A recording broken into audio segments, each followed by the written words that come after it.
La chambre d'hôpital sentait l'antiseptique et le désespoir. Sous les néons blafards, Eleonora Marquet gisait, épuisée, son corps de 30 ans brisé par 16 heures d'un accouchement solitaire. Ses cheveux noirs, collés par la sueur, encadraient un visage marqué par la fatigue, mais ses yeux bruns brûlaient d'une détermination farouche. Dans ses bras reposait son nouveau-né, un garçon aux joues rondes, enveloppé dans une couverture blanche tricotée à la main. Ses faibles pleurs perçaient le silence oppressant, comme un défi à la froideur du monde. À ses côtés se tenait Adrien Cole, 42 ans, millionnaire au costume impeccablement taillé, sa montre en or scintillant comme un reproche sous la lumière crue. Mais son regard, dur et distant, trahissait une vérité plus sombre. Pour lui, Eleonora n'était qu'une servante, une ombre discrète dans son manoir opulent, une femme à utiliser et à jeter point. « Cet enfant n'est pas le mien », déclara-t-il, sa voix tranchante comme une lame. Sans un regard pour le bébé, il tourna les talons, ses mocassins claquant sur le linoléum. Pour Adrien, ce moment n'était qu'un désagrément, une parenthèse à refermer. Pour Eleonora, c'était une déchirure, une blessure ouverte depuis des mois, un rejet qui faisait écho à une vie de lutte silencieuse. Adrien Cole était l'incarnation de l'arrogance des puissants. Fils d'un magnate de l'immobilier, il avait hérité d'une fortune qu'il avait fait fructifier par un mélange de ruse et d'ambition impitoyable. À la tête d'un empire de tours de verre et d'acier, il dictait les règles d'un monde où l'argent était roi. Les femmes, pour lui, étaient des ornements, des mannequins au sourire parfait lors de galas, des maîtresses éphémères dans des suites d'hôtels. Les employés, comme Eleonora, n'étaient que des rouages, des silhouettes interchangeables au service de son confort. Son manoir, perché sur les falaises d'une côte battue par les vents, était un monument à sa gloire. Sol de marbre poli, lustre de cristal, tableau d'artistes que ses invités citaient sans les comprendre. Eleonora, arrivée 5 ans plus tôt d'un village rural d'Amérique du Sud, n'était qu'une pièce de ce décor. Elle nettoyait les taches de vin renversées par des convives ivres, pliait les draps de soie, servait des plats gastronomiques dont elle ne goûterait jamais une bouchée. Pour Adrien, elle était invisible, une main-d'œuvre docile, ni plus ni moins. Eleonora, elle, portait en elle une histoire que personne dans ce manoir ne connaissait. Fille d'une couturière et d'un ouvrier agricole, elle avait grandi dans une maison de terre battue, où l'eau courante était un luxe et les rêves, un risque. À 18 ans, elle avait quitté son village, poussée par une promesse qu'elle s'était faite, offrir une vie meilleure à ceux qu'elle aimerait un jour.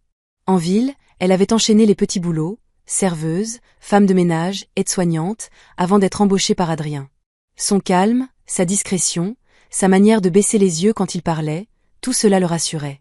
Elle n'était pas une menace, juste une ombre qui rendait son monde parfait. Mais une nuit, tout changea. C'était un soir de gala, où les rires des invités résonnaient dans le manoir comme des éclats de verre. Adrien, grisé par un whisky ambré et l'adoration de ses pairs, avait croisé Eleonora dans un couloir sombre, portant un plateau de flûte vide. Il l'avait attirée dans une chambre à l'étage, non par affection, mais par un sentiment de droit. Pour lui, ce n'était rien.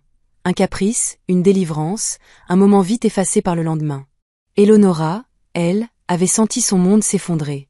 Elle était revenue à ses tâches au matin, le cœur lourd, le corps marqué par une intimité qu'elle n'avait pas choisie. Adrien, lui, avait repris ses réunions, ses appels, ses contrats, comme si rien n'avait changé. Quand Eleonora lui annonça sa grossesse, 4 mois plus tard, elle se tenait dans la cuisine du manoir, les mains crispées sur son tablier. Adrien la fixa, son regard aussi froid que le granit du comptoir. Il glissa une enveloppe épaisse vers elle, les billets dépassant comme une insulte. « Gère ça, dit-il, sa voix basse mais venimeuse. Et ne t'avise pas de me piéger avec cet enfant. Je ne veux ni de toi ni de lui. » Eleonora repoussa l'enveloppe, ses mains tremblantes. « Ce n'est pas de l'argent que je veux, murmura-t-elle, la gorge nouée. » Il ricana, un son cruel qui résonna dans la pièce vide. « Tu crois que tu vaux plus que ça? Une domestique ?» Les mois qui suivirent furent un calvaire. Eleonora, licenciée sous un prétexte vague, emménagea dans un appartement exigu, un immeuble défraîchi où les murs portaient les traces de vie brisée. Seule, elle affronta les murmures des voisins, les regards accusateurs du pharmacien lorsqu'elle achetait des vitamines prénatales, l'épuisement d'un corps qui portait la vie tout en luttant pour survivre. Elle trouva un emploi de nuit dans une laverie, pliant des draps d'hôtel jusqu'à ce que ses jambes cèdent. Chaque soir, elle posait une main sur son ventre et parlait à son bébé, « Nous serons assez, toi et moi.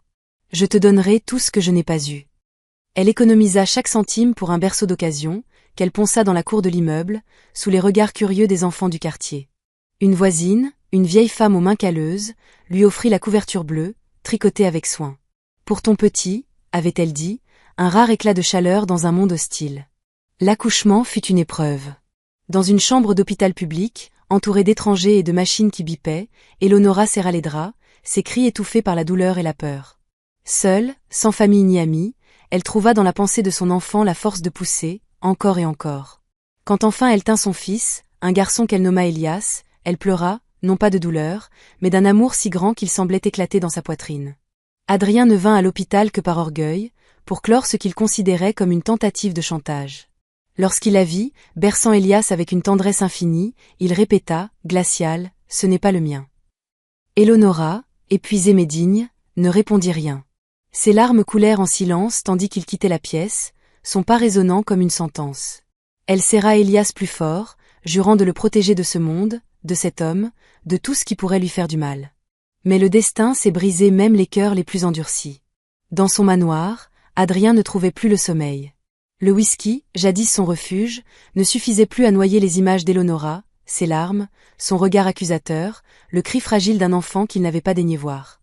Ses nuits étaient hantées par des flashs de la chambre d'hôpital, par la voix d'Eleonora, brisée mais ferme, qui résonnait dans sa tête. Ses amis, réunis autour de cigares et de verres de Bordeaux dans un club privé, le rassuraient, ces femmes veulent juste ton argent, Cole. Tu as bien fait de couper court. Mais leur rire sonnait creux, et le doute s'insinuait, comme une fissure dans le mur de son arrogance. Un soir, poussé par une impulsion qu'il refusait de nommer, Adrien retourna à l'hôpital, prétextant une formalité administrative. Depuis l'embrasure de la porte, il observa Eleonora, assise près d'une fenêtre, ajustant la couverture d'Elias. Le bébé s'éveilla, cligna des yeux, et Adrien se figea. Ses yeux, gris, froids, indéniables, étaient les siens. Les mêmes que ceux de son père, un homme distant qu'il n'avait jamais su aimer, les mêmes que ceux de son grand-père, un patriarche sévère dont il portait le prénom. Ses yeux, fixés sur un visage minuscule et innocent, étaient une vérité qu'il ne pouvait nier. Il avait renié son propre sang, son propre héritage. Le lendemain, il chercha Eleonora dans son appartement, un immeuble aux murs écaillés où les escaliers grinçaient sous ses pas. Quand elle ouvrit la porte, son regard était dur, protecteur, celui d'une mère louve. « Qu'est-ce que tu veux ?» demanda-t-elle, la voix basse mais chargée d'une amertume ancienne. Adrien, pour la première fois, n'avait pas de réponse prête. « Je veux voir l'enfant », balbutia-t-il, sa voix tremblante. Eleonora le fixa, immobile, puis murmura, « Tu m'as utilisé comme si je n'étais rien. Tu m'as laissé porter cet enfant seul, dans la honte, la peur, l'épuisement. Tu ne mérites pas de le tenir maintenant. » Ces mots le transpercèrent, plus douloureux que n'importe quelle défaite dans une salle de conseil. Pour la première fois, Adrien sentit le poids de ses actes, un fardeau plus lourd que toutes les richesses qu'il avait amassées. Il quitta l'appartement, le cœur en miettes, mais les yeux gris d'Elias le poursuivaient, comme un miroir de sa propre lâcheté. Par une nuit d'orage, incapable de fuir la vérité plus longtemps, Adrien retourna chez Eleonora. La pluie battait les fenêtres de l'immeuble, et l'escalier sentait la moisissure et les rêves brisés. Il frappa à la porte, trempé, jusqu'à ce qu'elle ouvre. Elle le regarda, impassible, mais ne referma pas la porte. À l'intérieur, Elias dormait dans son berceau, sous la couverture bleue. Adrien s'approcha, la poitrine serrée. L'enfant remua, ouvrit les yeux, et ses prunelles grises le fixèrent à nouveau. Adrien s'agenouilla, les larmes roulant sur ses joues. « J'avais tort », murmura-t-il, la voix brisée. « Il est à moi. Je le vois maintenant. » Eleonora resta silencieuse, les bras croisés. « Tu ne peux pas effacer ce que tu as fait, » dit-elle enfin, sa voix tremblante d'une colère contenue. « Les mots que tu as dits dans cette chambre d'hôpital, les mois où je l'ai porté seul, les nuits où j'ai prié pour qu'il soit en sécurité, où j'ai travaillé jusqu'à m'effondrer.